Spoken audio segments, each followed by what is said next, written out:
Hey guys, Ty Lord here with a physical media package from the physical media Mac himself, the PMM. Sent me a big box full of goodies here, packed really nicely, like 2 layers of boxes with packing peanuts in there, and then a little side box here. I wonder what type of media could be in here because I don't have a record player. Let's start off with this one. On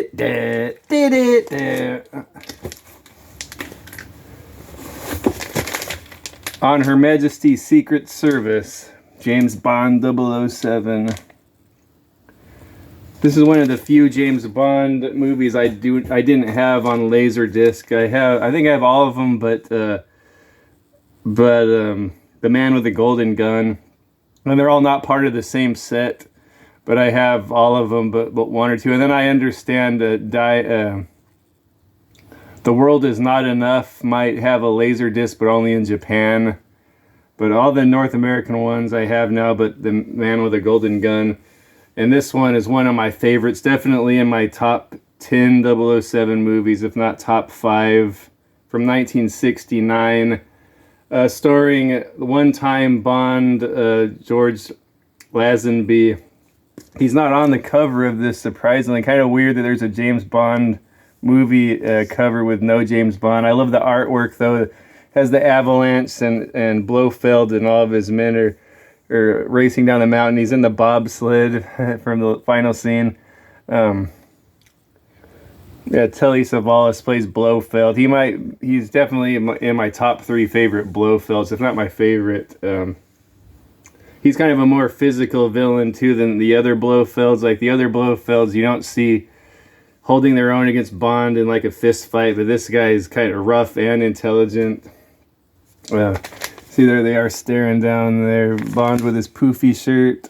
This is the only one where Bond gets married.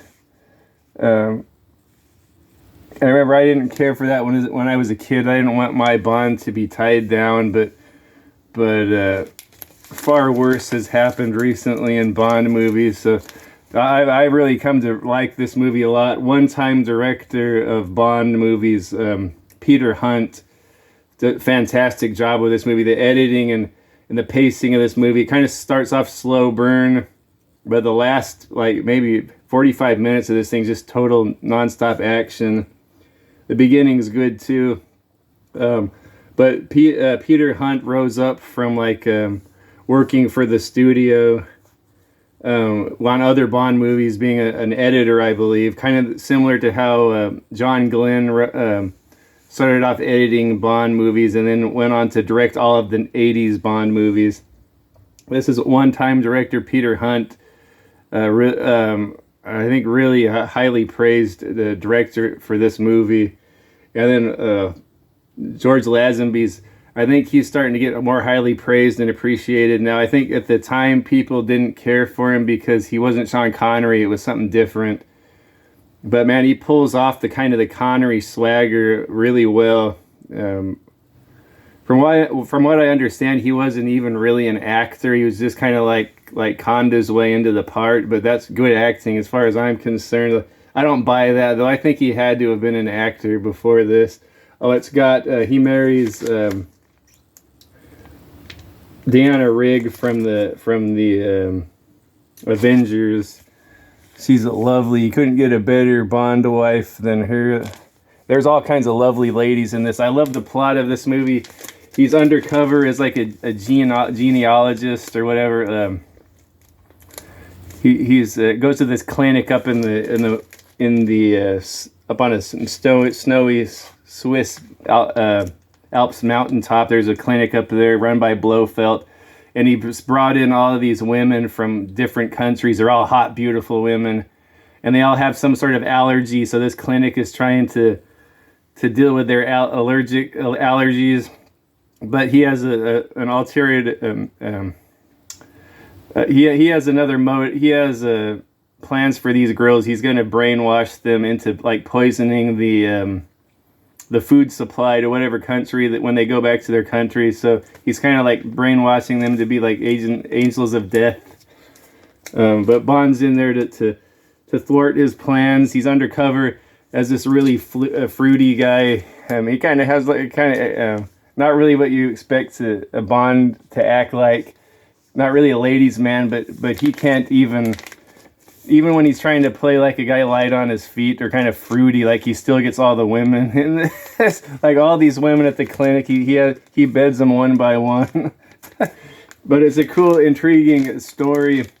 And then the end is just packed with action. This is probably the first Bond movie where the action really ramps up. And then from here on, like into the 70s and the 80s, it's just like you look to Bond movies for the top action scenes. Well, there were some good action scenes before this, but man, this kind of like picks up the pace. This one. Okay, I talked about that long enough. I'm sure I've talked about this before. And thanks to Jeff, he got this for me at the clearance at his thrift store or some kind of media store for $3. I think it cost him a few bucks to ship it, so I highly appreciate this. One of my favorite movies I now have on Laserdisc. Did I say Blu-ray earlier? I always mix up my media. Then he sent me a nice big bag packed with peanuts. Really good packing job. He had a big box with packing peanuts, and then a smaller box inside of that with more packing peanuts, and then the movies in there. But I'll start off with a good one here. I sent him a Blu-ray collection of Phantasms, but he had this standalone remastered Phantasm.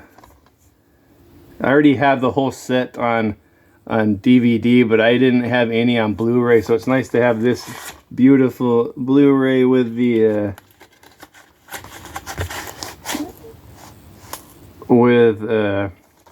Phantasm 1. This is a fantastic movie. Oh, this has an audio commentary with director and writer. This is like a really interesting, unique horror movie from, I believe it's the late 70s. Yeah, 79, the year I was born. Kind of like aliens and zombies and sci-fi all together. And there's like a scary mortuary, the scary house. I've actually been to the house where they filmed this. The Dunsmuir Estate, I believe it is. It was also in James Bond's A View to a Kill with Roger Moore. I've been to that house.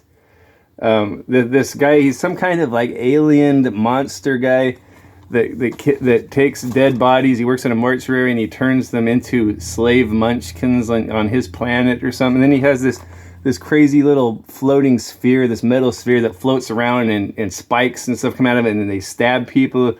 Kind of, oh yeah, you can see him on the cover there.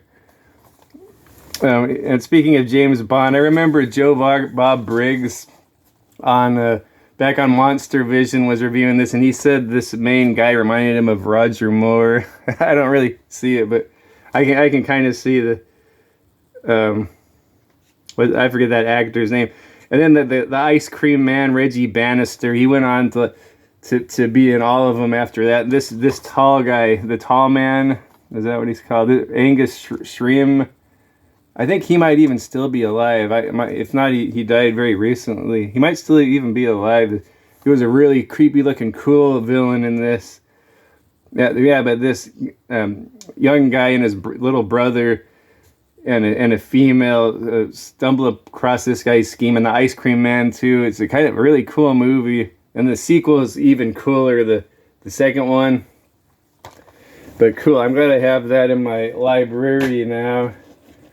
He sent me some more Blu-rays here. I'll do the Blu-rays first. He sent me this one. I don't know if he didn't want this or he's not a fan or he thought I would like it.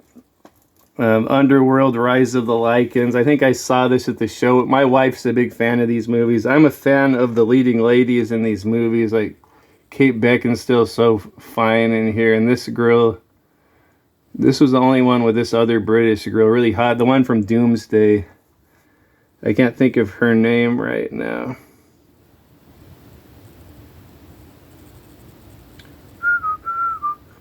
Is it Riona Mitra? Yeah, I think so, yeah.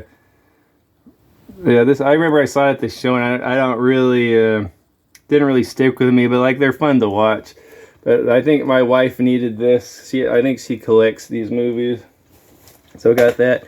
We were talking all kinds of trash about these, and he sent them to me, the Resident Evil animated movies.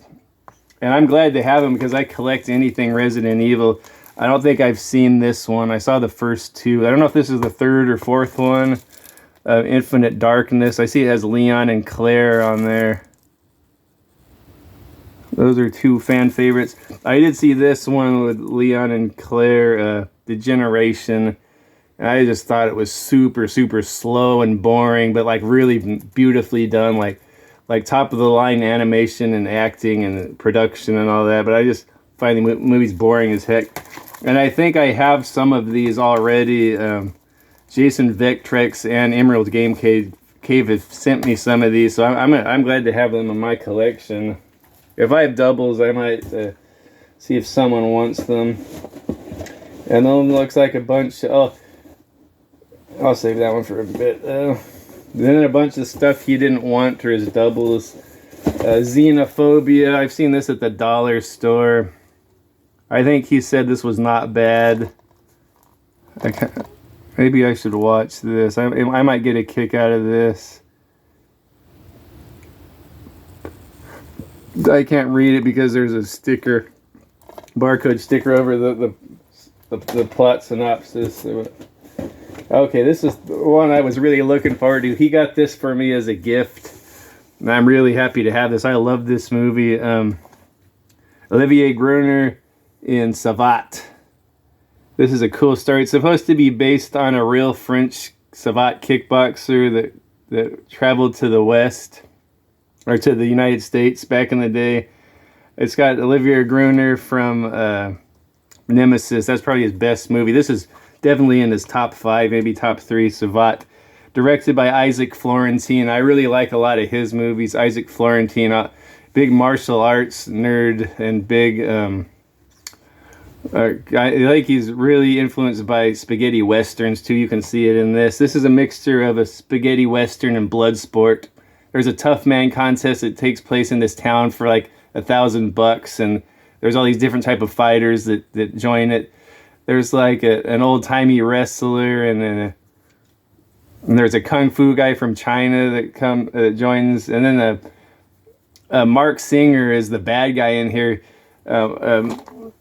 I guess he was in the French Foreign Legion with Olivier, and he like killed his best friend. He's like this German guy that's there to join the tournament. He's sort of like the main bad guy that he fights at the end of the tournament. Cool.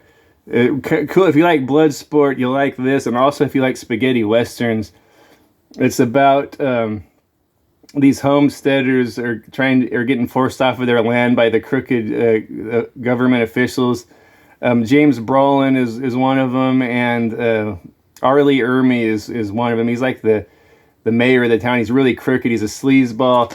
And then one of the main thugs in here is I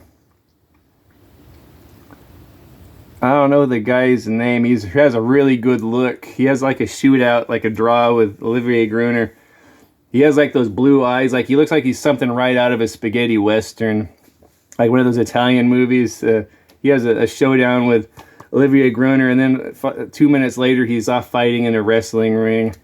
This is cool. It has everything I like in it. And then the little guy from 90210, Ian Ziering, is in here. He's one of his buddies. There's a really cute girl in here. And I can't think of... I don't know what her name is.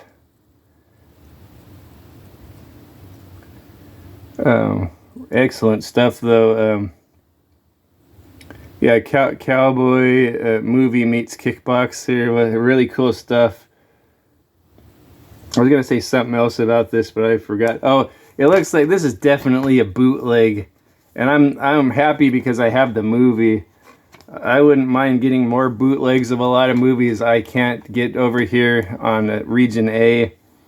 I guess I should just buy an all-region player, because there's a ton of action and martial art movies I want that are not available in the United States on our format. But I'm glad to have this one. My To the Death was obviously a bootleg, but this one's like even lower quality. It's like they just printed this out on like an ink printer. Like I could do this and print it out a label on one of those label makers. And I think he spent like 20 bucks on this. I don't care. I'm happy to have it. And then he sent me this thing, the complete season 2 of Kids in the Hall. This was like the gay Canadian version of Saturday Night Live. I remember my dad thought this was hilarious on Comedy Central when I was a kid. I think this guy went on to be on like American television shows. I forget his name. It was kind of funny, but all these dudes, I think there was only like 5 or 6 dudes, and they would play every part. They'd even play women.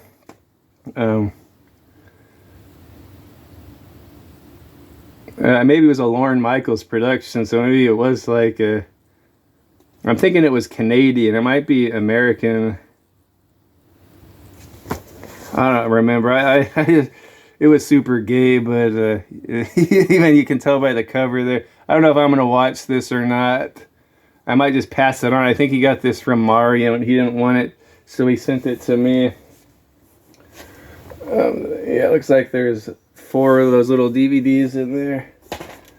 And here's one from the 60s. I think I kind of want to watch this one. I don't know remember if he talked about this or he watched it. I know he's not big into 60s movies, and I am.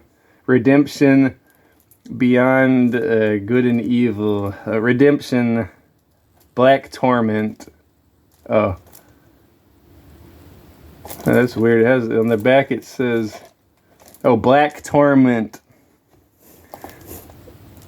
Black Torment. Sounds like an old 60s thriller. Sounds kind of dark, like a guy is accused of witchcraft and rape, and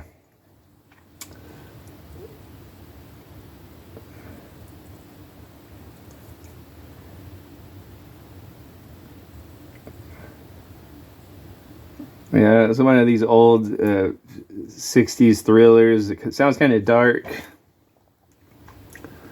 Anyway, then Ravenous, he's been hyping this one up. I don't think I've ever seen it. About cannibals in a military outpost. It looks like it's like in the 1800s.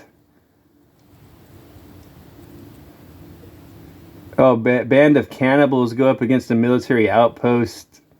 Robert Carlyle, he's really good. Guy Pearce is in it, and PMM's favorite, David Arquette. And this has 3 audio commentary tracks. Wow. I should get around to watching this. I, Tanya, with Margot Robbie, Sebastian Stan, Allison Janney. This looks like it's the story of... This is a newer movie, 2017. It looks like the the story of Tanya Harding. I remember that was a big controversy. Was all in the news back then when I was a kid or in high school about Tanya Harding's boyfriend. I think Sebastian Stan plays him. Like hired some guy to club Nancy Kerrigan's knee so she would be out of the competition. So Tanya would go to the Olympics or win the championship or whatever it was. This girl's hot here. I thought she's way more attractive than the real Tanya Harding, but I always had a crush on Tanya Harding even when I was a kid. And Jeff was saying this girl's even thicker than Tanya Harding. I thought like that girl Tanya Harding was thick and nice looking, thick hips and you know what? When she was a figure skater, I didn't know this girl was as thick, but he was saying she is. But I hear this is kind of funny. It's kind of a goofy, silly story. It would have been sad if the girl actually got hurt seriously, but I don't think she went on to win the silver medal in the Olympics, Nancy Kerrigan, so I guess she didn't get hurt that bad. But it's kind of a goofy, silly story. So I got that one. I don't know when I'm going to get around to watching that. He sent me one video game for one of my favorite consoles, the PlayStation 1. There it is, Warzone 2100. Strategy by design. I don't. This might be a real-time strategy game. It says it has like tanks and mechs and cyborgs. So I don't know if you're just going around smashing stuff or if it's more of a like a strategy game like Command and Conquer. I'm not sure, but I'm happy to have this in my collection. I love collecting PS1 games. And this is by EDOS or IDOS, however you say it. Very cool stuff. And then this thing here, he sent me another one of these pure adrenaline 10 action movies. And he was saying all of these are trash except for, oh, I don't know. I see a Mario Van Peebles movie up here. Anyway, Trunk, he was hyping up Trunk so much. I gotta watch Trunk. I meant to watch it before I did this video, but I'll watch it for the next time. He's saying you gotta buy this Dollar Tree collection just for Trunk here, about the girl trapped in the trunk and the psychopath that has her trapped in the trunk, and he went into great detail on it on his channel, so it feels like I've already watched the movie, and it's 2 hours long. Like, why do these freaking movies have to be that long? Oh, and here's a...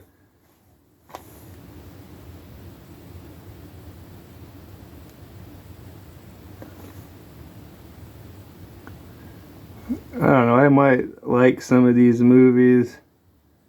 He was saying don't bother with anyone, but Trunk is the one you gotta watch. I'll get around to that. And then he sent me Fiesta de Madriza. What the heck is this? Is this a bunch of females fighting at fiestas? This is definitely a bootleg.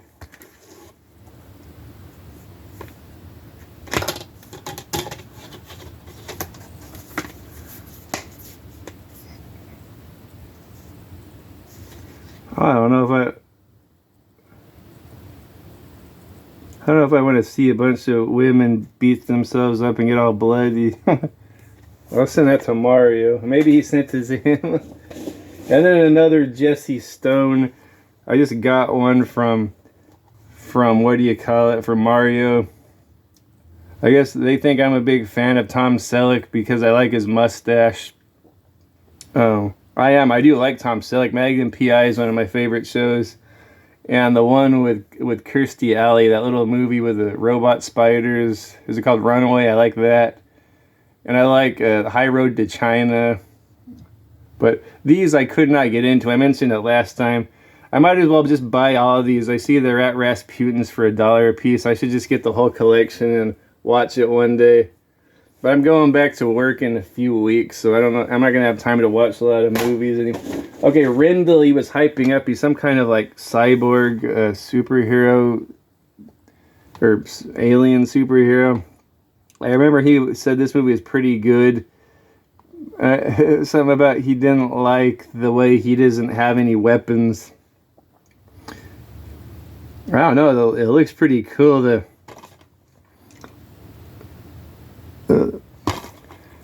brutal Dark Avenger, born when worldwide corporation known as Vala launches an untested vaccine into the market by bribing, threatening, or killing every official in opposition. Rendell unleashes his own special kind of hell against Vala, threatening to put an end to the distribution of the vaccine. But as blood spills and the money burns, Vala recruits a group of mercenaries to do what others seemingly can't do: eliminate Rendell permanently.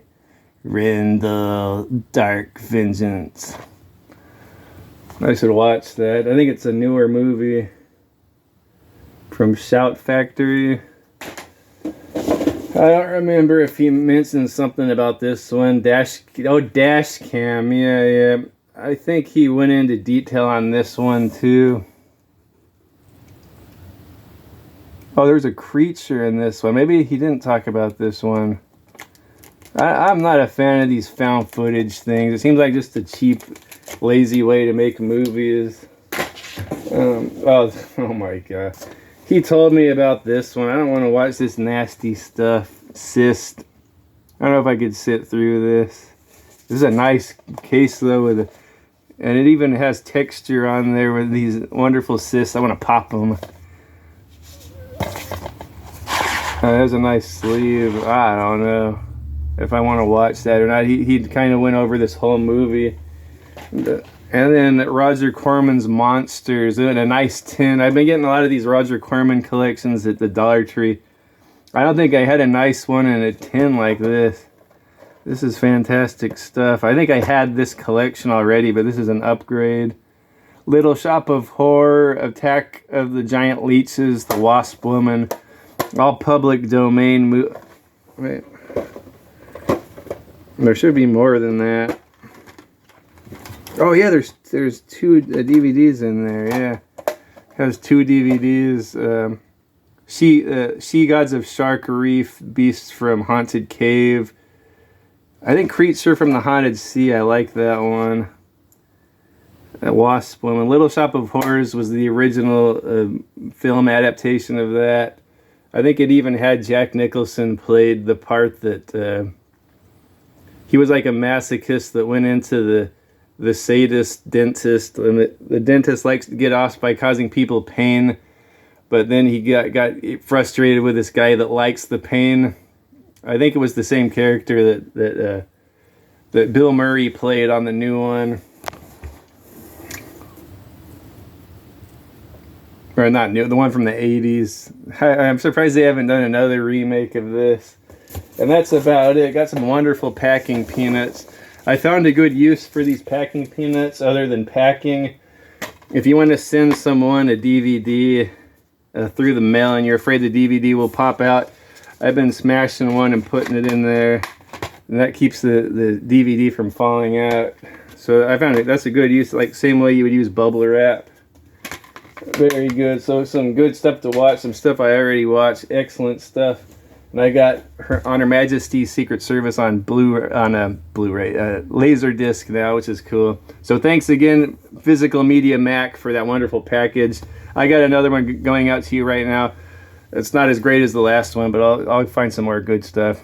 Later, guys. Thanks for stopping by.